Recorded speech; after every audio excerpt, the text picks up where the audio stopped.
Dieu a placé le Seigneur Jésus devant nous afin que nous le suivions. Dieu, dans sa parole, nous dit « Considérez en effet que celui qui a supporté contre sa personne une telle opposition de la part des pécheurs, afin que vous ne vous lassiez point l'âme découragée. » Hébreux 12, 3. Nous devons considérer attentivement un point après l'autre comment notre Seigneur a enduré les reproches, l'oppression, les mauvais traitements, l'abandon, la moquerie, la crucifixion. Il y a bien entendu un aspect humain dans la croix. En faisant ainsi, nous ne nous lasserons pas. Quand le Seigneur parle à ses disciples de ses souffrances sur la terre, il leur dit « Le disciple n'est pas plus que le maître, ni le serviteur plus que son Seigneur. » Matthieu 10, 24. Nous ne devons pas nous attendre à être mieux traités que ne le fut le Seigneur Jésus. Et Jésus, allant plus loin, leur dit « Il suffit aux disciples d'être traités comme son maître et aux serviteurs comme son Seigneur. » Matthieu 10, 25. Cela est bien assez si le traitement que nous inflige le monde ne va pas au-delà de celui que Jésus reçut.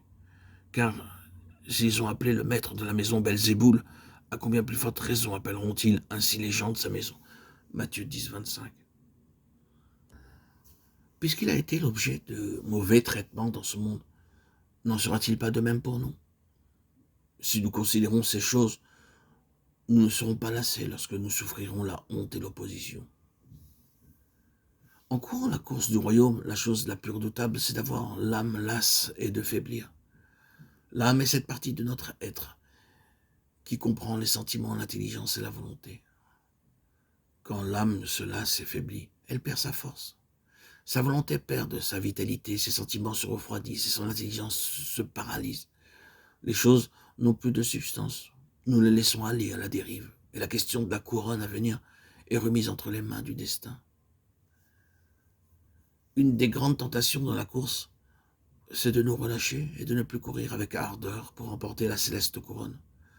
C'est comme si des forces se coalisaient pour s'opposer à l'endurance du coureur. Si nous considérons vraiment le Seigneur Jésus en méditant sur ses expériences, nous ne perdons pas courage. Rappelons-nous ce qui fut déclaré au sujet de Gédéon et de ses 300 hommes. Fatigués, mais poursuivant toujours. Juge 8, 4. Quoique fatigués, nous devons malgré tout courir. Puissons-nous être des coureurs qui iront jusqu'au bout de la course. Même si pendant la course nous sommes blessés en ayant souffert de la part des hommes l'opposition, l'incompréhension et le rejet, nous devons fortifier notre esprit et persévérer en courant pour le Seigneur Jésus. Dans une course, quel est celui des coureurs que les hommes applaudiront le plus? Ne sera-ce pas celui qui, ayant été blessé, poursuivra sa course jusqu'à ce qu'il remporte le premier prix? C'est pourquoi que nous soyons blessés, souffrants ou paraissant être battus, cela ne doit pas être un problème. Il est encore temps pour nous de nous relever et de courir. Souvenons-nous que rien n'est décidé tant que nous sommes sur la route. Ce n'est qu'à la fin de la course que le verdict sera prononcé. Ainsi donc, ne déclarons pas forfait pour quelque raison que ce soit. Ne nous lassons pas et ne soyons pas défaillants. Bien au contraire, nous devons regarder au-delà, vers Jésus, l'auteur et le consommateur de notre foi, et courons jusqu'au terme la course qui est devant nous.